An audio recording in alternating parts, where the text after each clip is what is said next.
بسم اللہ الرحمن الرحیم۔ حضرت ابو بکر بن عبد الرحمن نے بیان کیا اور ان سے ابو ہریرہ رضی اللہ تعالی عنہ نے بیان کیا کہ رسول اللہ صلی اللہ علیہ وسلم نے فرمایا، جب بھی زنا کرنے والا زنا کرتا ہے تو وہ مومن نہیں رہتا،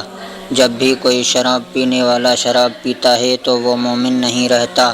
جب بھی کوئی چوری کرنے والا چوری کرتا ہے تو وہ مومن نہیں رہتا، جب بھی کوئی لوٹنے والا لوٹتا ہے کہ لوگ نظریں اٹھا اٹھا کر اسے دیکھنے لگتے ہیں تو وہ مومن نہیں رہتا۔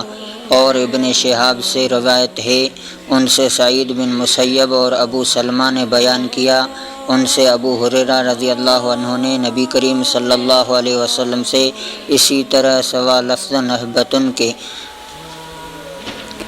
شعبہ نے بیان کیا کہا، ہم سے قتادہ نے بیان کیا، ان سے انس بن مالک رضی اللہ عنہ نے بیان کیا کہ نبی کریم صلی اللہ علیہ وسلم نے شراب پینے پر چھڑی اور جوتے سے مارا تھا، اور ابو بکر رضی اللہ عنہ نے 40 کوڑے مارے۔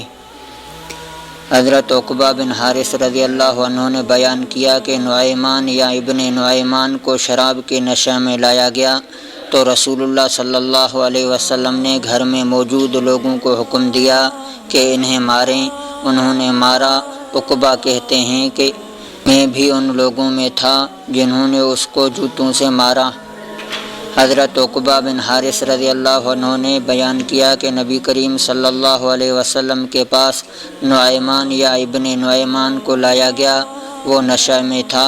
نبی کریم صلی اللہ علیہ وسلم پر یہ ناگوار گزرا اور آپ نے گھر میں موجود لوگوں کو حکم دیا کہ انہیں ماریں، چنانچہ لوگوں نے انہیں لکڑی اور جوتوں سے مارا، اور میں بھی ان لوگوں میں تھا جنہوں نے اسے مارا تھا۔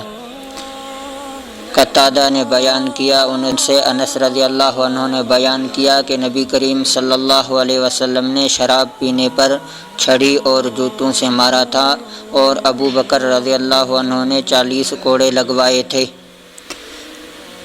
حضرت ابو سلمہ نے بیان کیا اور ان سے حضرت ابو ہریرہ رضی اللہ عنہ نے بیان کیا کہ رسول اللہ صلی اللہ علیہ وسلم کے پاس ایک شخص کو لایا گیا جو شراب پیے ہوئے تھا، تو آپ صلی اللہ علیہ وسلم نے فرمایا، اسے مارو۔ حضرت ابو ہریرہ رضی اللہ عنہ نے بیان کیا کہ ہم میں بعض وہ تھے جنہوں نے اسے ہاتھ سے مارا، بعض نے جوتے سے مارا اور بعض نے اپنے کپڑے سے مارا۔ جب مار چکے تو کسی نے کہا کہ اللہ تجھے رسوا کرے۔ نبی کریم صلی اللہ علیہ وسلم نے فرمایا کہ اس طرح کے جملے نہ کہو، اس کے معاملے میں شیطان کی مدد نہ کرو۔